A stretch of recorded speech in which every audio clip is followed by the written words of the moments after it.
இந்த நாளில் நாம் விசேஷமாக 2026 காலவேளையில இந்த 6வது மாதத்து காலவேளையில் நாம் கடந்து வந்திருக்கிறோம். கர்த்தரோடு பேசும்படியாக கருத்தில் அவுதிலிருந்து நாம் நாளில் கர்த்தரை வார்த்தை தியானிக்க போகிறோம். கர்த்தருடைய வார்த்தை நம்மோடு ஒரு விஷயம் அவனோடு நோக்கி பார்த்து கண்களை ஓடி விடுவத நீங்க எங்களோடு பேசும் என்று சொல்லி நம்மளுக்கு நாள் தந்தையாக்கி பார்ப்போம். எங்களை அதிகமாக நேசிக்கிற நிலைமையை பார்த்து விடுகிறோம். இந்த நாளில் எங்களோட பேசும் பார்த்து வசங்களோடு எங்களோட பேசும் மறைபொருள் ரகசியங்கள் எங்களோடு பேச வந்திருக்கிற எங்களோட வார்த்தை கேட்கிற தேசத்துல உலகத்தில் இருக்கிற எல்லா சேனலோடு பேசும் இயேசுவின் நாமத்தில் பிதாவே ஆமென். அல்லேலூயா அல்லேலூயா. கர்த்தருடைய பரிசுத்த நாமத்துக்கு மகிமையாக இந்த காலவேளையில கர்த்தருடைய வார்த்தை இந்த உலகத்துல வாழ்க்கையில கர்த்தர் செய்யப்படுகிற காரியங்களை கர்த்தர் நம்மோடு இடைப்படுகிறவர். வாசித்து பார்க்கலாம். சங்கீதங்களின் புத்தகம் 37ஆம் சங்கீதம் 34ஆம் வசனத்தின் வாசகம். சங்கீதங்களின் புத்தகம் கர்த்தருக்கு காத்திருந்து அவரின் வழியை கைக்கொள்,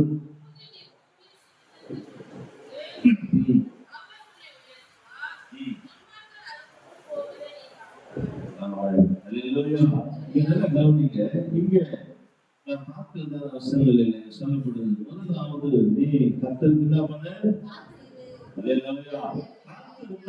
என்னெல்லாம் கிடைக்குதுன்னு பாருங்க. இந்த 2026 6வது மாசத்துல நீ முதலாவது என்ன செய்ய, கர்த்தருக்கு காத்திரு.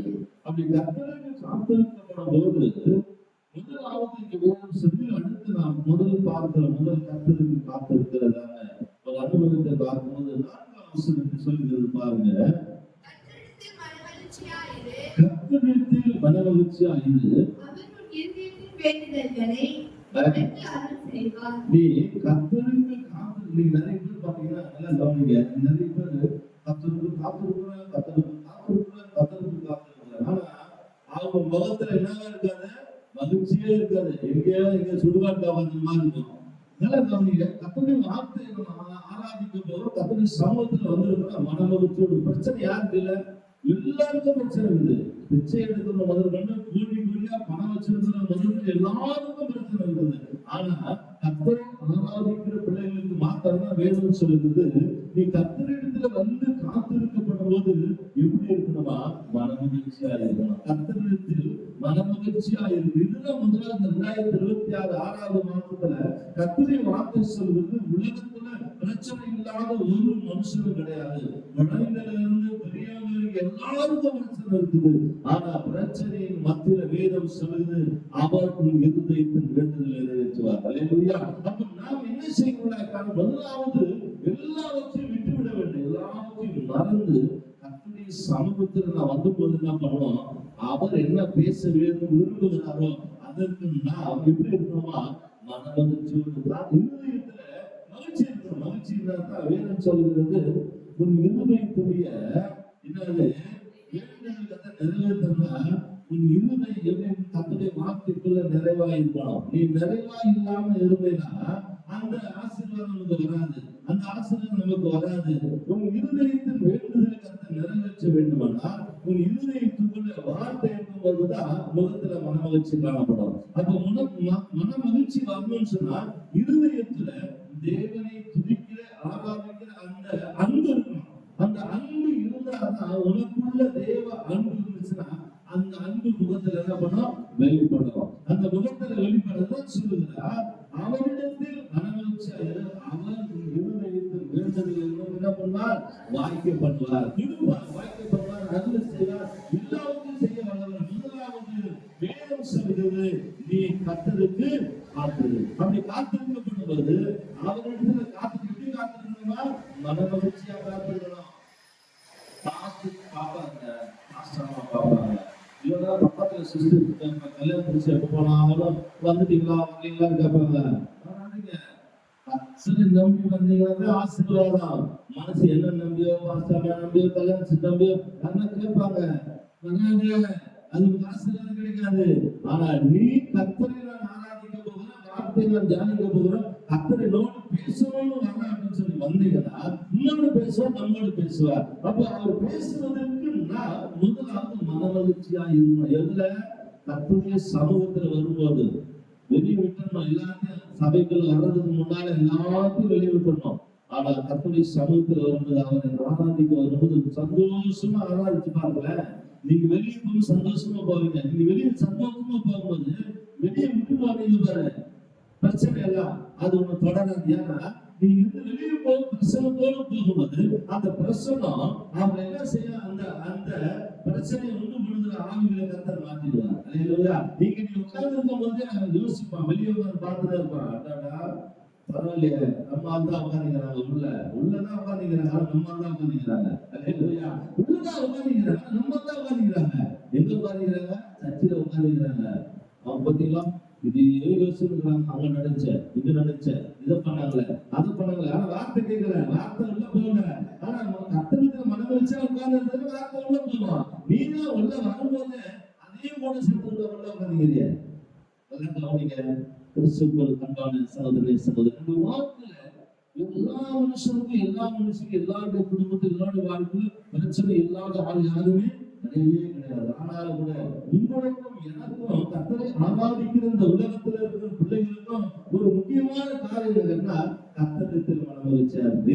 கர்த்தரிடத்தில் மனமகிழ்ச்சியா இருக்கும்போது அவர் இருதயத்தின் வேண்டுதல்களை நிறைவேற்று. 2026 மாசத்துல நீ இப்படி நாம இப்படி மாறிட்டோம்னா கர்த்தர் மாத்திருவார். அதே நாம மாறாம உள்ள உட்காந்து அதே யோசனை இல்ல உட்காந்து இதே சிந்திச்சு நடக்கவே நடக்காது. நீ இந்த வருஷத்துல எத்தனை வருஷம் வாழ்ந்தாலும் அப்படியே தான் வாழ்ந்துருப்போம். ஏன்னா கர்த்தருடைய ஆலயத்துக்கு வருவோம், ஜெபம் பண்ணுவோம், போவோம், வருவோம்.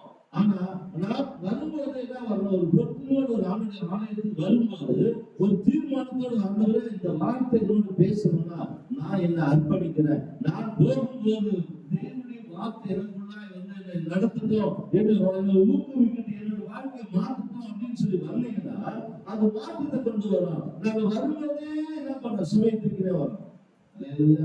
எப்படி ஒரு கதை ஒன்று சொல்லிடுறேன். அப்ப சொல்லுங்க அந்த கதையை. எப்படி சொல்லுங்க உள்ள வரும்போது சொல்லுங்க. எப்படி தெரியுமா? ஒருத்தர் மாட்டு வண்டி ஓட்டிட்டு போயிருந்தாராம்.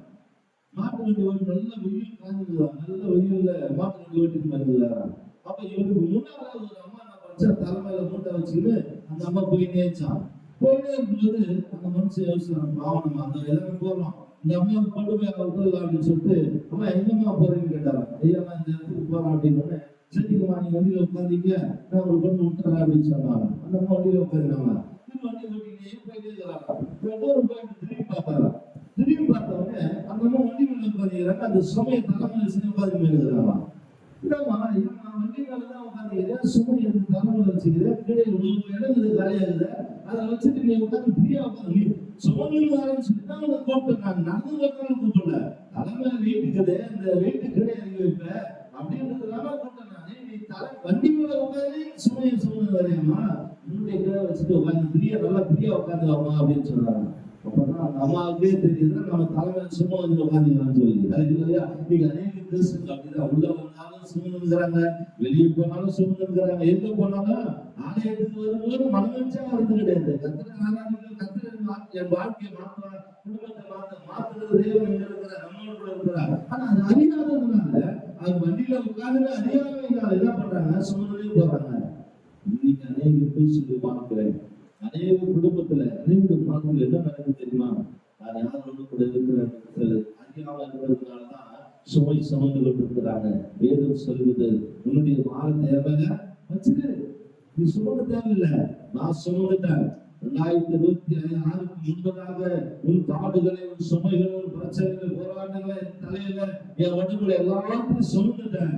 ஆனா நீ சுகமா இருக்க வேண்டும் என்று சொல்லி நான் உன்னுடைய சுமை சுமந்து கொண்டேன். நீ சுகமாய் கடந்து போக வேண்டும் சொல்லி கர்த்தர் வைத்திருக்கிறார். ஆனா இன்னும் அநேக கிறிஸ்தவர்கள், அநேக ஜனங்கள், அநேக வாழ்க்கையில சுமை சுமந்து கொண்டே இருக்கிறார்கள். ஆனா ஆண்டவர் மேல கொடுக்கறதில்லை, ஆண்டவர்கிட்ட கொடுக்கறதில்லை. நீங்க என்ன ஆண்டவரை நீங்க பாரபட்சம், ஒரு பணக்காரன் தான் இன்னும் பணக்காரன் ஆயிடாதுலாம், அவன் தான் அப்படி போறான், பக்கத்து வீட்டுக்கு அத்தாம்பி போறான், பக்கத்து வீட்டுக்கு இதை சொல்லிங்கிறோம் தவிர நாம ஆனந்தம் மாறதில்ல. எல்லாரும் அங்கேயே சொல்லிங்கிறோம் தவிர நாம என்ன பண்ண நம்ம தெரியல. இதே கிறிஸ்துவ அப்படிதான் நம்முடைய வாழ்க்கையில் இன்னைக்கு மாற்றத்தை தேவன் எதிர்பார்க்கிறார். 2026 கர்த்தர் உனக்கு அற்புதம் செய்ய போகிறார், நமக்கு அற்புதம் செய்வார். ஆனா எப்படின்னு கேட்டா கர்த்தரிடத்திலே வரவழைச்சா இருக்கிறோம். முதலாவது அவர் உங்க வாழ்க்கையில கர்த்தரிடத்திற்கு காத்திருக்கணும் சொன்னா மனம் வச்சா காத்திருந்தா நல்லது நடக்கும். நீங்க நிறைய ஸ்கூலுக்கு போவாங்க, நிறைய காலேஜுக்கு போவாங்க, நிறைய எல்லாம் போவாங்க. ஆனா டெய்லி போவாங்க. ஆனா மார்க் வாங்கும்போது பார்த்தீங்கன்னா எக்ஸாம் எழுதியவங்க 90க்கு 20, 25, 40, 30 இதுதான் வரும். ஏன் தெரியுமா? டெய்லி போச்சு என் பிள்ளை, டெய்லி போச்சு என் பிள்ளை. காலேஜுக்கு போச்சுன்னா காலேஜ்லயே இருந்து சரி கேட்கறது போற காலேஜ்ல கேட்கல, ஸ்கூலுக்கு போச்சு ஸ்கூல்ல கேட்டுச்சு, அதுக்கு பொண்ணா விளையாடிட்டு வந்து எல்லாம் செஞ்சிருச்சு. நாங்க சொல்றது போல கேட்கல. சிந்தையில இல்ல பாடத்தை நான் படிக்க போறேன், முன்னேறணும் அப்படிங்கிற வாழ்க்கையில அந்த இடத்தோட உள்ள போனாக்கா முன்னேறணும். நம்ம உலகத்தை சிந்தி உள்ள போனோம்னா அவங்க சொல்றது ஏறாது, நீ படிக்கிறது ஏறாது. இல்லையா? நீங்க அநேக திருச்சபை வாழ்க்கையில ஆலயத்துக்கு வருகிறோம், கர்த்தரை ஆராதிக்கிறோம் என்று சொல்லி வருகிறார்களே தவிர ஆனால் இருதயத்துல என்ன வரல, மனமகிழ்ச்சி இல்ல. மனமகிழ்ச்சி இல்லாததுனால முகம் மலர்ச்சி வரல. முகம் மலர்ச்சி வந்துச்சுன்னா குடும்பத்துல சமாதானம் வந்துடும். நல்ல மகிழ்ச்சி இல்ல. நீங்க நிறைய பண்ண பாருங்க, இந்த பையனை பாருங்க, மூஞ்சி சரியில்லை, முகம் சரியில்லை அப்படின்றாங்க. ஏன் தெரியுமா? கர்த்தருடைய மகிழ்ச்சி இல்லை. கர்த்தருடைய மகிழ்ச்சி இருந்தா அவங்க சிஸ்டர் இது நல்லா புரியுது சிஸ்டர், இந்த வயசே தெரியல சிஸ்டர், உங்க வயசே தெரியல பிரதர். ஏன் தெரியுமா?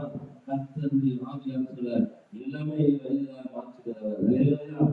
முதல் வயது தனி தந்து பசுமையும் நிச்சயமா இருந்து செய்கிற தேவன். நம்முடைய வாழ்க்கையில மகிழ்ச்சியை தருகிற ஒரே ஒரு கனவு யாருன்னா இயேசுதான். இயேசு மாத்திரம் தான் நம்முடைய வாழ்க்கையில என்ன செய்கிறவர்? முக மலர்ச்சியை தருகிறவர், மகிழ்ச்சியை தருகிறவர். அந்த மகிழ்ச்சியை தருகிறதா சொல்றது கர்த்தருக்கு மனமகிழ்ச்சியாக அவருடைய இருதயத்தின் வேண்டுதல்களை நிறைவேற்றுவார். இரண்டாவது சொல்கிறார், முதலாவது அந்த சொல்ற கர்த்தருக்கு காத்துது அவர் என்ன பண்ண உன்னுடைய முகத்தை மகிழ்ச்சி ஆக்குறார். அப்ப சொல்றாரு வேதம் சொல்லுது அவருடைய வழிகளை கை கொண்டார். ரெண்டாவது சொல்லும் போது கர்த்தருக்கு காத்திருந்தா நீ முதல்ல முக மகிழ்ச்சியோடு இருக்கணும், மகிழ்ச்சியா இருந்தா கலந்து சொல்றது அவர் வழிகளை என்ன பண்ணோம்? கை கொள்ள. எப்படி கை கொள்ளணுமா? வாசிங்க, 5ஆம் வசனம் வாசிங்க. உன் வழியை கர்த்தருக்கு ஒப்புவித்து அவர்கள் நம்பிக்கையாயிரு. பாத்தீங்களா? அப்ப முதல் பார்த்தோம் கர்த்தருக்கு காத்திருக்கிறவர்கள் எப்படி இருக்கணுமா? மனமகிழ்ச்சியா இருக்கணும். இரண்டாவது சொல்றாரு அவருடைய வழிகளை கைக்கொள். அவருடைய வழியை என்ன பண்ண? கைக்கொள். அப்படின்னா என்ன பண்ணுவோம்? வேதம் சொல்லுது உன் வழியை கர்த்தருக்கு என்ன பண்ண? அவர் மேல நம்பிக்கையாயிரு. அவர் என்ன பண்ணுவாரு? அவர் உன் காரியத்தை வாக்கியப்படுவார். இரண்டாவது வேதம் சொல்கிறது அவர் உன் வழியை வாக்கியம் பண்ண வேண்டுமானார், அவர் நம்முடைய காரியத்தை வாக்கியம் பண்ண வேண்டுமானார் அவருடைய வார்த்தையை கேட்டு அவருடைய சமூகத்துல அவருடைய வழிகளில் நடக்கும் போது அவரை நம்பி இருக்கும் போது உங்களுக்கு பிரச்சனையே தேவையில்லை. அவர் காரியத்தை வாக்கியப்படுறா சொல்ல நீ சும்மா நானு யுத்தம் செய்கிறேன், போராடாதவைகளை செயல்படுத்துறேன், நீ சும்மா இரு, நீ ஒன்றும் பண்ண காத்துரு, வழியை வாய்க்கப்படுவார். கர்த்தரிடத்திலே காத்திருக்கும் வழியை உன் வாய்க்க பண்ண வேண்டுமானால் இன்னைக்கு உன் வழியை கர்த்தருக்கு ஒப்புவித்தாயனால் அவர் உன் நம்பிக்கை, உன்னுடைய நம்பிக்கை என்னவா இருக்கிறது? யாரை சார்ந்ததா இருக்கிறது? கர்த்தரை சார்ந்ததா இருக்கிறது. அப்படி கர்த்தரை சார்ந்ததா இருக்குமானால் கர்த்தர் நிச்சயமாய் உன் வழியை என்ன செய்வார்? வாய்க்கப்படுவார். நீ போகிற வழிகளில் கர்த்தர் உனக்கு முன்பதாக இப்படி உன் வழியை வாய்க்கப்படுவார். மூன்றாவதாய் நாம் பார்க்கிற வேதம் சொல்கிறது, இங்க சொல்லுகிறது அடுத்து பூமியை என்ன பண்ண? சுதந்திரத்துக் கொள்ளுவாய். பூமியை சுதந்திரத்துக் கொள்ளுவாய். அப்படி பூமியை சுதந்திரத்துக் கொள்ளணும்னா 9ஆம் வசனத்தை வாசிங்க. பொல்லாதவர்கள் அறுப்புண்டு போவார்கள், கர்த்தருக்கு காத்திருக்கிறவர்களோ கர்த்தருக்கு காத்திருக்கு. மூணாவது சொல்ற முதல்ல கர்த்தருக்கு காத்திருக்குன்னா மன மகிழ்ச்சியா இருக்கணும். இரண்டாவது அவருடைய வழிகளை கை கொள்ளணும்னு சொன்னா அதன் வழியை காத்துக் கொள்ளும் நம்பிக்கையாக அவர் காரியத்தை வாய்த்துக் கொள்வார். மூன்றாவதாய் பூமியை சோதனைத்துக் கொள்ளணும்னு சொன்னா வேதம் சொல் கொள்ளாதவர்கள் என்ன பண்ணுவாங்க? அறுப்புண்டு போவாங்க. ஆனா அடுத்து யாரு இருப்பாங்க? கர்த்தருக்கு காத்திருக்கிறவர்கள் பூமியை சோதித்துக் கொள்வார். கர்த்தர் உங்களை இந்த வார்த்தை கேட்டுக்கொண்டிருக்கிற பிள்ளைகளுக்கு 3 காரியத்தை 6வது மாதத்துல சொல்லியிருக்கிற அந்த 3 காரியத்தை நீங்க கடைபிடிச்சு பாருங்க. நிச்சயமா சொல்றேன், இந்த மாசம் முடியறதுல கர்த்தர் வழியை வைக்க பண்ணுவார். அல்லேலூயா. உன் மகிழ்ச்சி மற்றவங்களுக்கு தெரியும், உனக்கு தெரியுதே இல்லையோ, இந்த வார்த்தை கை கொண்டு நீ வந்து உட்கார்ந்து பாரு. இந்த மாசம் முடியறதுக்குள்ள கர்த்தருடைய வார்த்தை சொன்னோம், உன்னுடைய மகிழ்ச்சி வெளியே தெரியும். அல்லேலூயா. உன் மகிழ்ச்சி யாருக்கு தெரியும்? மற்றவர்களுக்கு தெரியும். ஆனா உனக்கு தெரியாம இருக்கலாம். நீ செய்ய வேண்டியது, நாம் செய்ய வேண்டியது கர்த்தரத்துல வந்து மகிழ்ச்சியா வந்து உட்காரணும். எதையும் யோசிக்கூடாது, எல்லாத்தையும் கர்த்தர் மாற்றுவார். தடைகளை உடைக்கிறவர் எனக்கு முன்புதான் கடந்து போகிறார். மாற்றத்தை உண்டு பண்ணுகிறவர் எனக்கு முன்பதாக கடந்து போகிறார். மாற்றம் தருகிறது தேவன் ஒருவர்தான். மாற்றத்துக்குள்ள போக வேண்டியது நாம தான். மாற்றத்தை தருகிற அவர், மாற்றத்துக்குள்ள போக வேண்டியது நாம. அல்லேலூயா. இன்றைக்கு இந்த தீர்மானம் ஆண்டவருடைய சமூகத்தில் எல்லாரும் நினைப்போம். ஆண்டவருடைய சமூகத்தில் முப்பதுகளோடு ஒரு மாற்றத்தோடு நாம் கடந்து போவோம். கர்த்தருடைய வார்த்தை சொல்வது, இன்றைக்கு நாம் பூமியை சோதித்துக் கொள்ள, வழியை வாய்ப்பு பண்ண கர்த்தருடைய வார்த்தை சொல்வது, கர்த்தருக்கு காத்திருக்கிற 3 அனுபவங்களை இந்த காலவெளியில நாம் ஆண்டவருடைய சமூகத்தில் ஒப்பு கொடுப்போம். எல்லாரும்